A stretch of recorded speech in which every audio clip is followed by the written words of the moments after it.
guys, welcome back to another video. My name is Holly and this is my husband Jackson. Very nice to meet you. And today we're going to be talking about how we budgeted, how much we're spending, and we'll go from there. Yeah. So for those of you who don't know, I've basically, when we were over in America, I was playing some soccer. I got a degree in finance. I then decided, well, that's when I met Holly. We got married. And I came back from my brother's wedding. When I came back, I got in touch with a recruiter and I decided to join a company called KHT. They were in wealth management, financial advising, financial planning, and that's how I kind of got into that world. So I was there for 3 years. I passed my financial advisor exam. So I got through that, but then I decided to quit my job and go on a long travel. And when looking at budgeting, when looking at long travel, or you want to travel for a long time, what I find the easiest is set yourself an initial budget. Ours was $10,000, and we really just said, okay, how can we stretch $10,000 for the longest period of time? When we looked into places like Europe and we went over there, we said, well, we can be there for maybe 3 weeks, maybe 4 weeks. Mind you, we are taking into consideration that we're not just going to sit in our hotel. We are going to do excursions. We are going to do things. So then it was like, all right, well, we can either do 3 to 4 weeks in Europe, or if we take that $10,000 and we go to Southeast Asia, we can go for 3 months. Yeah, our money goes a lot further here. Yeah. And our money I feel like we just need to explain this because the accent might be throwing people off. Oh, yeah. We're paying in Australian, so any money we're talking about here is all in AUD. That's very true, very true. So that's it. So we just got that $10,000 budget and we said, all right, how long will that last us? 3 months, Southeast Asia. So we broke it down. We did some very easy to go onto Google these days, find out how much flights are. I think when I initially did the research, flights were around the $2,200, $2,500 mark to all the countries that we wanted to go to. We weren't sure of the order, we weren't sure of the dates, but we just wanted a ballpark figure of how much is it going to cost. Ultimately, what I like to do is, okay, I add 50% to that number, because I know that when we do have the actual dates, the flights aren't going to increase by 50%, but if I budget for that, then it's going to fall below. Yeah. So once we did end up finding all of our dates, we then realized the flights was $3,000. So again, it fell within that $2,500 to $4,000 budget that I allowed. It was less than that. So we're off to a good start, $3,000 on flights, and that's everywhere. That's Perth to Bali. That's Bali to Vietnam, Vietnam to the Philippines, Philippines to Thailand, and then Thailand to Koh Samui, or Bangkok to Koh Samui, Koh Samui to Phuket, and then Phuket back to Perth. So $3,000, 2 travelers, 2 big suitcases, carry-on, personal item, all that stuff, as Holly does love to shop. So had to be aware of that one. Yeah. Anything you want to say about the flights? Not about the flights, but just about transportation once we're actually here. Yeah. A lot of hotels, when you're looking at, we book through booking.com for a lot of our accommodation, and a lot of our hotels actually offer free hotel pickup or free boat rides to get over, like, because we're staying on islands right now, and so they actually organize the boat ride and then pick up from there. So that also helps a lot and helps us save money. So make sure if you're booking somewhere that see if they offer free pickup. And if they don't offer it, so what I noticed is that, yes, sometimes it's free. So for us, it wasn't free, but they organized it. So they organized the boat from Bali over to the island. It was $15 each. It wasn't much at all. And the boat back to Bali is $20 each. Yeah. They pick you up from your hotel. They drop you to your hotel on the island. So that sort of stuff was really good. But we'll just rewind a little bit. So once the flights are in order, next, the number 2 big thing is accommodation. So when you go to accommodation, this is where you really get to start scoping out where you want to stay, especially when you're doing a long trip like we're doing. We initially just got a Google sheet because that's how I understand the world. Holly's a bit different. She's more visual calendar type of girl. But we really we went online, went into accommodation, and we just typed in Bali villas. What type of villa do we want? Well, we want to have access to a pool And for us, we like to have free breakfast included. And so we added the filter. Yeah. On booking.com, you can use the filter, and that narrows down everything. We also added in how much we can spend per night, and that really helped us choose accommodation based off that. Absolutely, yeah. And so, again, one of the things I like to do is I like to filter in what you're looking for, ideally, whether that's private pool, all this stuff, and then just find what is the cheapest accommodation. And then if that doesn't suit your needs, what is the next cheapest accommodation? And one thing we realized is, okay, over here on the islands, you can get a private pool, but those places are going to be very expensive and not really necessary when you're on an island, because you have the beach and you've always got an infinity pool or a beach bar, those sorts of things. Yeah, that was one thing that I realized since staying on Nusa Chenegan and Nusa Lembongan. At first, I was a bit disappointed that we weren't going to have a private pool, but then since being here, we have barely spent one day just staying in our hotel all day, except for when I had Bali Belly. That's Other true. than that, every single day we have been going to these beach clubs where they have, like Jackson said, an infinity pool, or we're in the ocean, on the water. Like, you're never really stuck in your hotel room and just sitting by the pool. Yeah. No, that's right, and you also get to meet people, which is pretty cool.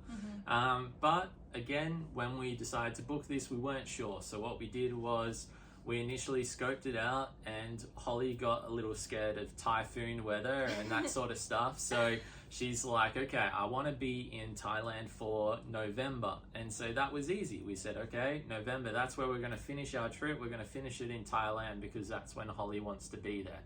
And I said to her, well, I want to be in Bali at the start because I really just want to do nothing, or have the option to do nothing. I want to be far away from people and I just need to relax. And so that's how we just started looking at some islands, started doing this sort of stuff, and we found this accommodation. The first accommodation in Chenegan that you guys will see, I think it ended up costing about $30 Australian per night. So extremely cheap. To hire a scooter over there, it was $10 a day, and that came with breakfast. So $40 a day, that was your accommodation and your transport sorted. And you don't really need a scooter. You can walk around the island, but a scooter definitely was helpful to get to some of the cliffside restaurants and that sort of thing. I think if you were deciding if you needed a scooter or not, if you were nervous about driving a scooter, I think on Nusa Chenegan, you can go without a scooter. A lot of the main parts are on an easy walkable road. You might miss out on like the high cliff restaurant unless you're really good in hiking and you have a proper knee that works. I think you could go without it. But on Nusa Lembongan, it's a little bit bigger. I think that you would want a scooter. Yeah. To go here. I think so as well. And so over here in Nusa Lembongan, the accommodation we're currently in that you see, it's about $50 a night. We're here for 14 nights, and it also includes breakfast for the both of us. To hire a scooter over here, it's $8 per day. We haven't hired it yet, but we will be today. Oh, you know what else I was just thinking? A lot of places here, though, too, if you were scared about driving a scooter, I'm not brave enough to drive a scooter by myself. I'm always on the back with Jackson. But I think a lot of restaurants here, they do free pickup, free drop-off. A lot of, if you're going to do an excursion, they do free pickup. We went to a spa one day, and they offered to pick us up. So you really do have options like that if you're not comfortable on a scooter, or if it's too far for you to walk. No, that's right. And so, yeah, it's really good. Everyone over here is lovely. It's really safe. Holly's walked to the beach a couple of times and she's completely safe. And I know that she's safe. The people over here really are beautiful and lovely. And there's been times where we weren't sure where we were going. We were just exploring, but we just stopped on the side of the road and we had locals coming up asking us if we were okay, if they gave us recommendations on places to go. So it really is a very friendly, welcoming area. We've seen a lot of families here with a lot of kids, and they are always having a great time, it looks like. Oh, that's right. And so again, we'll trace back, we got a bit carried away there, but for accommodation, again, number 2 step that we take is we choose the accommodation, the ideal accommodation. So top tier, we choose the best of the best, and we say, okay, if we had any amount of money in the world, this is the accommodation that we would stay in. And when we did that, we went through it all, and the accommodation came out to about $13,000. And so it was a little more than the $10,000 budget that we did up. And I said, hey, that's all right, because that is the absolute top of the top. And then we sat down together and we said, okay, we just went through each of those accommodations. We said, okay, what is it that we like about this accommodation? What amenities could we maybe downgrade? And for the first couple, it was really, we don't really need a private pool. And so we just took out that filter, and all of a sudden really cheap options came up, and that's how we found our two new places. They both have really good ratings. One of the things we looked for was at least over 100 reviews and at least 8 stars or rating of 8 or better on booking.com. And that's how we found Mahaguru Huts and then this Royal Cottages Royal Retreat here in Nusa Lembongan.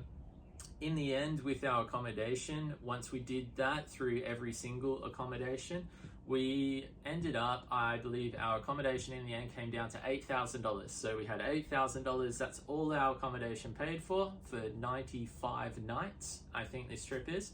And our flights came in at $3,000, so $11,000, 10% above our budget, but that's okay because we were really happy with it. Yeah. And that's something that I can work with when I'm in charge of the finances. Yeah. And I think too, wait, hold on, I'm losing my train of thought. 1 hour later, 2 hours later, 3 hours later. Can you move it along? I'm all out of time cards. We can do this whole trip a lot cheaper, I think, with the accommodation.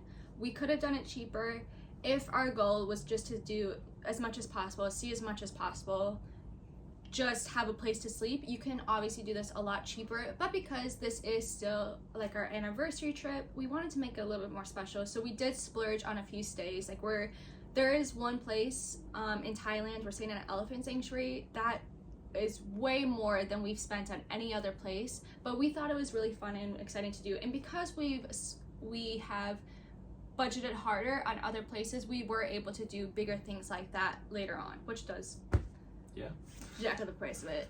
That's exactly right. So, and again, going into this, we're not millionaires, anything like that. Our savings was probably around the $50,000 mark, and we just wanted to keep as much money invested, but we really wanted to enjoy this honeymoon. And so for us, it was really okay. We've hit $11,000. That's our flights and accommodation sorted. And going from that, the next biggest thing that I thought it would be was really transport. But like Holly said, a lot of the places, pickups included, or the transport's just really cheap over here. I think the most expensive transport that we've come across will be over in Vietnam from Hanoi to Halong Bay.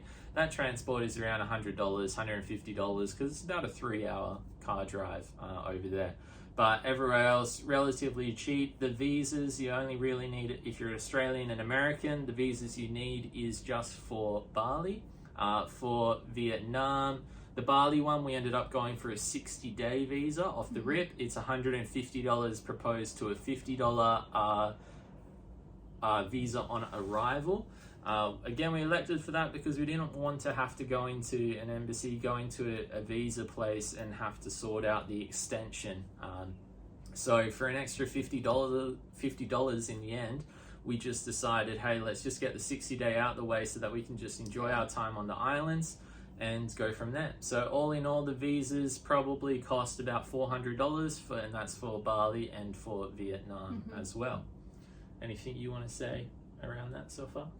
No? We covered it. Yeah, that's okay. Next up on the list was, okay, so now you've got the other things that come on a holiday. You've got your food, you've got your excursions, and transport. That's really it. You can also include spending money, and you can include other activities such as massages, those sorts of things. Should include. You should include. If you're Holly, you should include it. For me, that would probably come out of my excursion budget or out of my spending budget. I don't need to spend money as in like, I don't need to go shopping for clothes. I don't need to go shopping for electronics, those sorts of things. I'm not that type of person. But I'm enough of that person for both of us. Holly definitely is. So we still had a bit of a spending budget. That's the thing that I like to do at the very end. Any leftover money, that can be the spending money. Because what I find is that there's going to be things that you miss. There's going to be whether that is overpriced excursions, massages, or whatever. If you go out of one of those budgets, the excess comes out of your spending, and that's okay, you know. I just want to add one thing about the excursions and stuff too. When you're in Bali, especially when you're here, you don't really have to book things in advance. We thought about booking things in advance, but we were like, you know what? After watching videos of other people on YouTube and TikTok talking about this, we're like, why don't we just wait until we get here and to see what we actually want to do. We know the islands a little bit better. We know what's offered, what's available, and then we can go from there and plan things. Like we did map out things that we were interested in, so that when we came here, like we did a little bit of research, so that when we came here, we kind of had an idea of what we wanted to do and what our expectations were. But we really wanted to do snorkeling with manta rays. We didn't book the trip. Once we got here, we were offered by so many different people. People at our hotel offered to take us on snorkeling trips. There's all advertised all over the island. There's a lot of different trips, so we were able to kind of pick based off our needs and by the prices of it and everything. So you don't always have to book your excursions in advance. You can always just wait too. Yeah. So, and again, that's absolutely fine. Whether you book the excursions or not, absolutely fine. But as I always say to Holly, it doesn't matter if we're going to book it or not. When we're doing budgeting and talking about budgeting, go online, go to Viator, go to booking.com, and search what their excursions are, because if you map out the type of excursions you want to do, that's how your budget forms. And so we were able to go through each of the islands, pick out some excursions, and all of a sudden we had a budget there. We didn't book those excursions, but we had budgeted that money because we approximately knew what the price was going to be. And that's important, you know, to go through all of that. So all in all, our excursions for the 95 days, it's come up to about the $4,000 mark, $3,000 to $4,000 mark. And again, that's over budgeting. I don't think we're going to hit that. I think we're going to end up spending about $1,500 to $2,000. So far, we've spent about $500 in our time here on the islands. And looking at the other excursions in Thailand and mainland Bali, those sorts of things, they do not appear to be that expensive, but we'll be able to update that at a later time and let you know if we did go over our budget. Well, you should do a video at the end. At the end of our trip. Absolutely. So, and that's the excursion. So at the end right now, we've got $3,000 for the flights. We got $8,000 to $9,000 on the accommodation. We budgeted $3,000 to $4,000 on excursions. And then when it comes down to food, you go, okay, well, again, what I like to do, I like to go into Google Maps. Google Maps is a lot better than Apple Maps for these Southeast Asia countries. The reason for that, on Google Maps, a lot of the time they will show you the menu for the restaurants. So what I said to Holly was, hey, I'd really appreciate it if you go into some of the restaurants on these islands that you want to eat at or take Instagram photos at, these sorts of things, and tell me what the average meal cost was. We did a lot of Googling. Googling says, you know, $10 to $15 is enough for a day. Well, I don't really agree with that personally. I would say You can do it. You can do it, but you're going to be eating like nasi goreng, like rice every single day. If you want fish and chips, if you want a cheeseburger, a pizza, those sorts of things, what we're finding is it's costing us about $40 USD to $50 USD or $60 to $80 Australian per day. That's for lunch and dinners. That includes drinks, it includes dessert, it includes absolutely everything you want, smoothies, snacks, anything like that.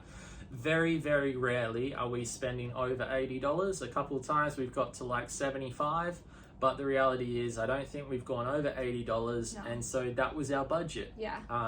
And again, when you're budgeting, you would rather over budget than under budget. That's a very important rule.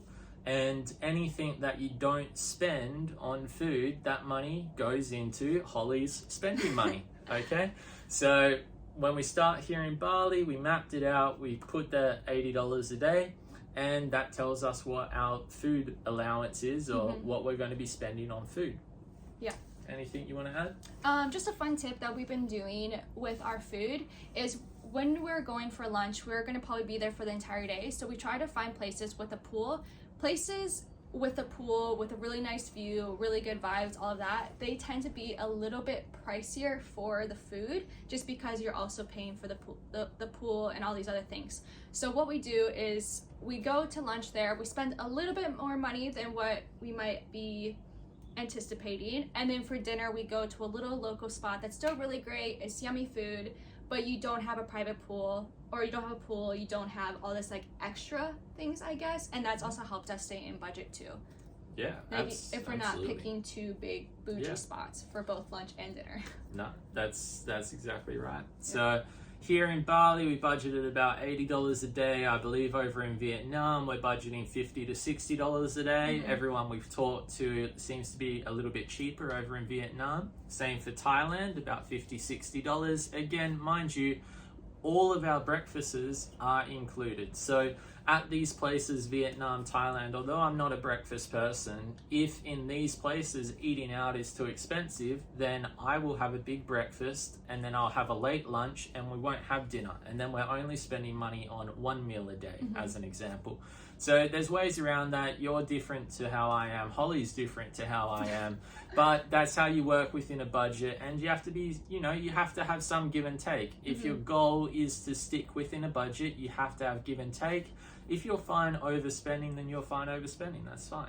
It's completely up to you. At the end of the day, you're not going to go broke because you're buying a dinner every day instead of just having a free breakfast and a lunch. That's just how I am. You can call me stingy, whatever. That's fine. I just like to set a budget, stick within it. So all in all, our food, it's ended up coming to about $6,000.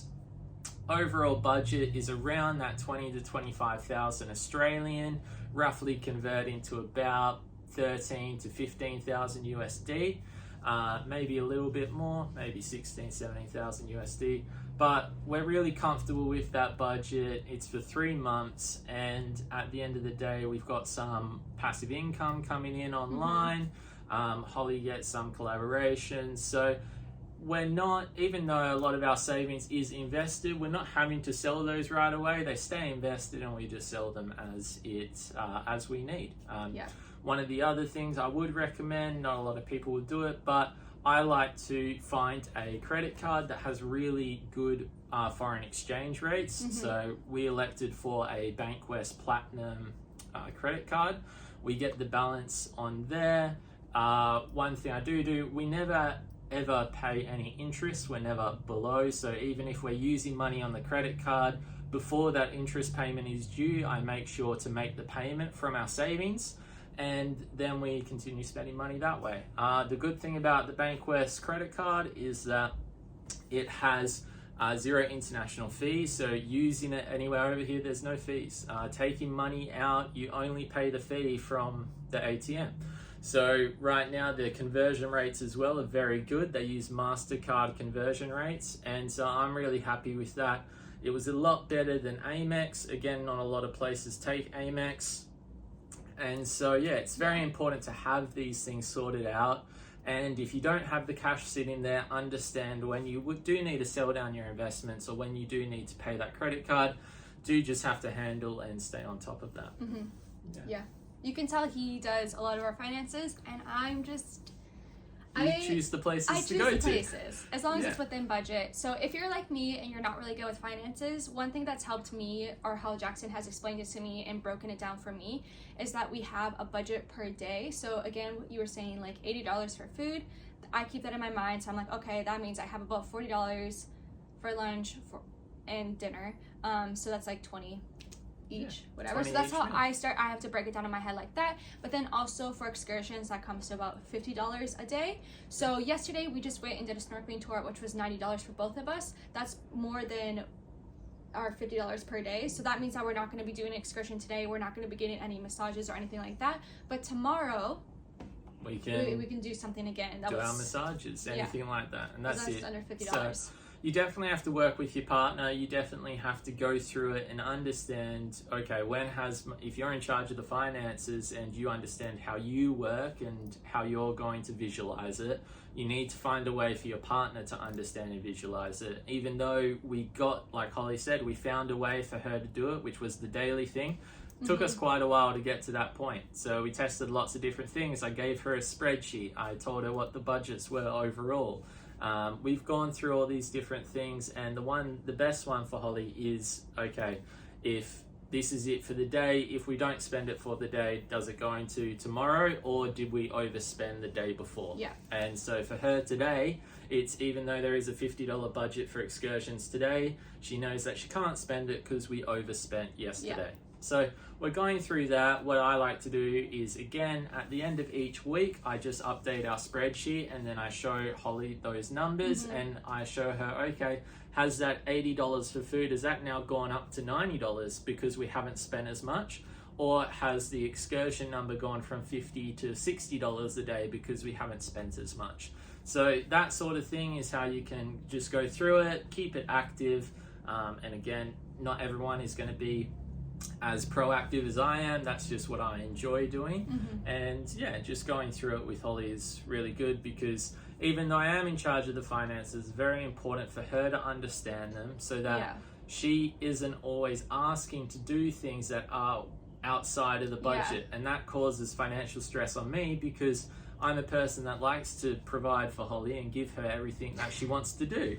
And so she knows that if she asks me or wants to do something, I will say yes to it. But I know that if she understands the budget as much as I do, then she will make some decisions before asking me, so that she knows she's not putting me in a position that is outside of our budget. And so the communication is really important when it comes to finances. So it's like it becomes a joint decision for us, even though we have different roles in our finances, where I'm booking and planning the things and he's budgeting and giving the money. It's really becoming a joint decision as we're working together. Absolutely. And so, all in all, we came up with our budget: $3,000 for flights, about $9,000 for accommodation. We then went into food, which worked out to be around the $7,000 mark. And for excursions, we can just call it $6,000. Our total budget came out to $25,000 for the 3 months. Includes spending money. It's more than anything we could ever ask for. I don't think we're going to quite spend that amount of money. And yeah. I feel like too, just because we have touched a lot about budgeted, we also and since we are a married couple, we should just kind of touch on how we split our finances in general. Sure. No worries. I thought you were going to continue on that one.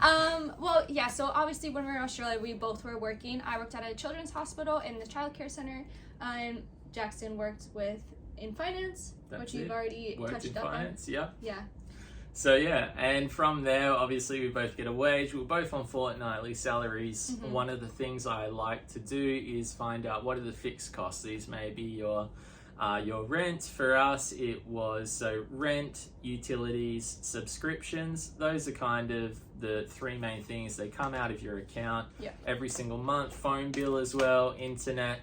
So we have an account, and I just put a dollar figure. So for us, it was $1,240. So every fortnight, that was our fixed expenses, $1,240. So every single fortnight, our pay would come in, and I would transfer that amount of money into fixed expenses. We then had discretionary expenses. These are things like our contact lenses, like haircuts, anything Holly wants to do, nails, those sorts of things, and that ends up being around the $500 to $600 mark a fortnight for us. So again, we have another account called discretionary, and money goes into there. Our third account that we have is our food shopping account, and mainly that's really Holly. I'm a person, I really don't like to cook, so if it's up to me, instead of taking a splurge, splurge or personal spending money, we had it at about $150 a week or $300 for the fortnight. Mine was more than that. Holly's was more than that sometimes. But we would, instead of me actually spending that, which I didn't do, I would spend it on food. So that was me eating out, doing those things, because personally, I like to work on online businesses. I like to work at my current job And when I don't have to make a decision around food, that's really helpful for me. I don't have to make a decision around food, around cleaning up, around preparing the food, cooking the food, any of that stuff. I can just focus on what I want to focus on, and I can just go out and eat. So we were also living in the middle of Perth, so it was viable for us. Yeah. I wouldn't say it is viable if you have spending money and then you're also eating out every day. It was only viable for us because I didn't spend any money. And when I say I didn't spend any money, I never went clothes shopping. I didn't buy electronics, things like that online.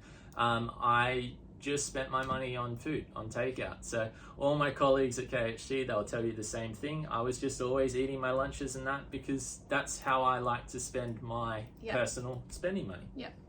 And I like to buy your clothes and buy your electronics. That's right. So that would come out Holly of my likes splurge. to spend money. Holly does like to spend money. So all in all, that was our budget. We had 2 personal accounts. I can't see her account. She can't see mine. We have a joint food account. We have a joint discretionary expense account. We have a joint fixed expense account. And then we have our investments. All in all, our overall investments ended up being about $2,000 to $3,000 a fortnight. So every single fortnight, that's what our savings was, and we would go from there. Yeah. I also had a bit of an online job, online hobby that produced a little bit of income, and Holly also gets a little bit of income. We were also sending money to parents in the USA to look after our dog over there for us. So there's things like that that comes out of the savings or the investment account, but that's okay. It's still building up. We're in a net positive cash flow, and we went from there. Yeah. Yeah. And then just for expenses while we're away, we moved out of our apartment, so we don't have to pay any rent while we're traveling. We also just have to pay for a storage unit just to hold our things. That's all we're covering while we're traveling. So yeah, that's exactly it. So yeah, our expenses right now are around $350 a month. Right now, in terms of the storage unit, in terms of subscriptions, we still have Netflix, Disney Plus, and Kindle, I believe. So it's about $350 a month. It's not a lot, but it did go into our initial budget when we were going through things. So that falls within our $25,000. Our wedding was back in October, November last year. So since then, like I said, we were saving $2,000 to $3,000 a week. Some weeks was a little bit less if we were sending money away or overspending. We did still do some excursions, some trips to Hamlin Bay, those sorts of things. So all in all, that's how we were able to save about $50,000 across a 7-month period. Yeah, I think we'll do a separate video just talking about our destination wedding budget and everything, because that's a whole other a whole other budget. Yeah, that's a whole other huge thing that we did last year. Absolutely. Yeah, but I just want to say, just because we are, I guess in some ways we are a more traditional couple, where Jackson makes a lot more money than I do, so he pays for a lot. I think my money just kind of covers the splurge and rent. Well, that's it. So one of the rules that I try my best to, I'm the higher income earner. So my ideal situation is that Holly's income pays for everything for the 2 weeks. She pays the rent, utilities, phone bills, splurge, everything comes out of her income, which is around the $1,800, $2,000 a fortnight. And that leaves us with my income.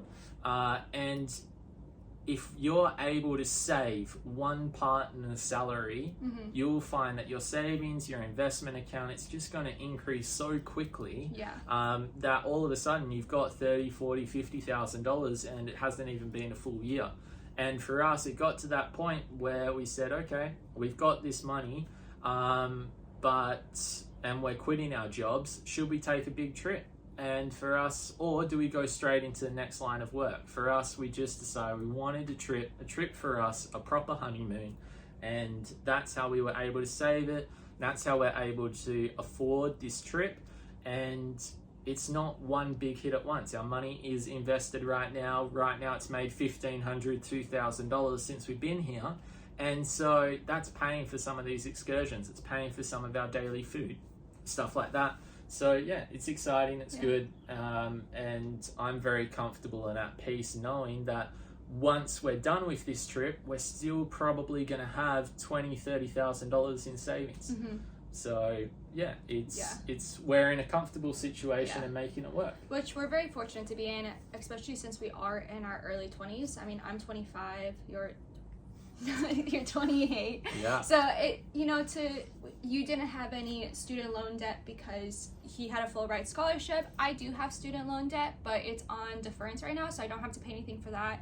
And some of it's been forgiven. So we are in a very, very fortunate position to be, especially since we are young adults. So to be able to do this trip is such a blessing. But we also are very hard workers. Like Jackson worked so hard. He was working at his financial job, and then he'd come home and he'd work his side job as well, his online side job business. And he's got a very big entrepreneur mindset, which I'm very different from. I'm more just wanting to have fun, do whatever, have my little hobbies. I would love to just have chickens in a farm and whatever. And Jackson's very financial, matter of fact. But I think we complement each other in a lot of ways. But yeah, you are a really hard worker. You worked really hard. You've made a lot of this possible, so thank you. Well, you're a hard worker too. So. But yes, even though I did have a full ride scholarship, I have to shout out to my parents. They took care of my rent, stuff like that. So they were definitely taking on board and supporting me a lot when I was over in America. And when I was in Missouri, I wasn't on a full ride scholarship. I was on about 75-85%. I was working in the cafeteria, $7 an hour, because when you're an international student, you can only work on campus, and that was a way that I could, again, the way my mind works is, well, I can get $7 doing groundskeeping, or I can get $7 working in a cafeteria, but I also get free food. So I didn't have to pay my lunches or dinners where I was working. So lots of decisions we made in the path has led us to this spot where I don't have any debt. Holly's got a little bit, but we're going to work on that together. Yeah. Right now it's in a loan forgiveness. It's about $5,000-$6,000. We're not paying any interest on it, so it's just sitting there. And I'm comfortable with it just sitting there until we're in a position to start paying it off. Yeah? But right now, focusing on the trip. Any questions about the budgeting, let us know. We'll put it on the screen for you so you can see each of the major sections, and we'll also put some timestamps where we talk on that specific section. Yeah, and I think that really covers everything. Yeah, for now. And we'll do an update video at the end. Again, this is more our projected budget. So remember, our projected budget is about $25,000. At the end, after our trip, I'll go through what did our trip actually cost, and we'll break it down into what did Nusa Cheningen cost, what did Nusa Lembongan cost, what did Sukawati or Bali cost us, what excursions did we go in, the do's and don'ts of each of the places we visited, and we'll go through it all. So excited for that. I definitely enjoy talking about money that way, budgeting that way, and hopefully it makes your decisions and budgeting easier while you're saving for a trip like this. Yeah. Sounds good. That covers everything. So thank you guys so much for watching. We know this is a little bit of a longer video, but I think it's important to really talk about these sorts of things when you're planning a trip, because when we were in our early 20s, when I was in my early 20s, when I moved to Paris and traveled around, I just willy-nilly, I didn't have a budget. I just went, and I remember I went to Puerto Rico one time, and I think I had $100 in my bank account, and that was it. Yeah. So I definitely was reckless in the past with money. Meeting Jackson changed my life. Obviously, I married you, but he really helped me get in a better financial headspace and actually understand what I'm spending, what my goals are, and where we want to be in the future. So that's it. You just got to work together and be on the same page. It's important. Yeah, absolutely. Look forward to new videos, and look forward to your comments, answering some of those questions, anything at all. Let us know, reach out, and we'll try to help you if you have any troubles with it. Yeah. All right. I'm sure Jackson would love to do a budget for you. Yeah. If you ask nicely. Yeah, no worries. All right. Thanks guys for watching. Bye.